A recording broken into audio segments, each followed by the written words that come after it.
પાટણમાં Siddharaj credit society વકીલ સાહેબ ભવનના હોલમાં તમામ સંસ્થાઓના પ્રતિનિધિઓની એક સંયુક્ત બેઠક યોજાઈ હતી. તમામ સેવાકીય સંસ્થાઓની સંયુક્ત બેઠકમાં પાટણ ખાતે ભવ્યાતિ ભવ્ય અને ઐતિહાસિક બનવા જઈ રહેલી પરમ પૂજ્ય રમેશભાઈ ઓઝાની ગૌ હોસ્પિટલને કેન્દ્રમાં રાખીને થઈ રહેલી ભાગવત કથાને સંપૂર્ણ સહયોગ આપવાનો નિર્ણય કરવામાં આવ્યો હતો.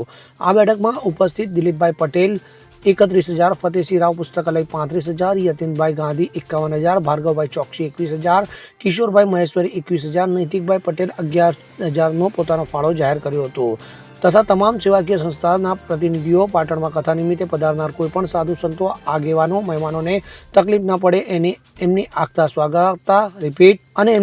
સ્વાગતા ખૂબ સારી રીતે થાય એ માટે સમયદાન આપવા માટે સંમતિ પણ દર્શાવી હતી. તો ગૌ ભાગવત કથાની છેલ્લા 6 મહિનાથી ચાલી રહેલી તૈયારીઓ તથા કથા દરમિયાનના તમામ કાર્યક્રમોની માહિતી આપતા બેઠકમાં ઉપસ્થિત ભીખાભાઈ પટેલે જણાવ્યું હતું કે ગુજરાત રાજ્યમાં સૌ પ્રથમવાર સુરભી યજ્ઞ થવા જઈ રહ્યો છે, જેમાં યજ્ઞ દરમિયાન 108 ગાયોની પૂજા અર્ચના થશે. તો કૃષ્ણ સદા સહાયતે ફિલ્મના કલાકારો પ્રથમ દિવસ ગૌશાળા આવશે. તો પ્રખ્યાત ડાયરાના કલાકાર રાજવા ગઢવીની વાણીનો લાભ મળશે. તો કુંવરબાઈનું મામેરું તથા ભગવાનના વિવિધ ચરિત્રોના લાઈવ ડેમો આકર્ષણ જમાવશે. ભીખાભાઈ પટેલે વધુમાં જણાવ્યું હતું કે રોજ 50,000 જેટલા લોકો શુદ્ધ ગાયના ઘીમાંથી બનેલી મીઠાઈ સાથેનો ભોજન પ્રસાદ લેશે. તો દાતાઓ ચેતનભાઈ વ્યાસ તથા નરેન્દ્રસિંહ જાડેજા તમામ ગૌ ભક્તોને પ્રેમથી જમાડશે.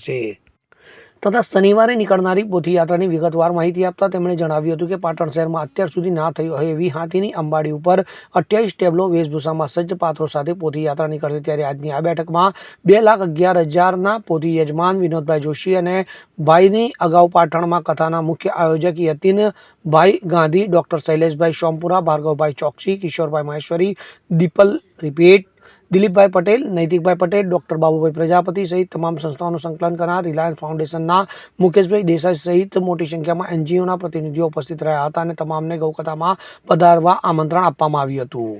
ઇદ્રીસ શેખ સાથે CN24 ન્યૂઝ પાટણ. હવે જુઓ દેશ દુનિયાની તમામ ખબરો તમારી આંગળીના ટેરવે.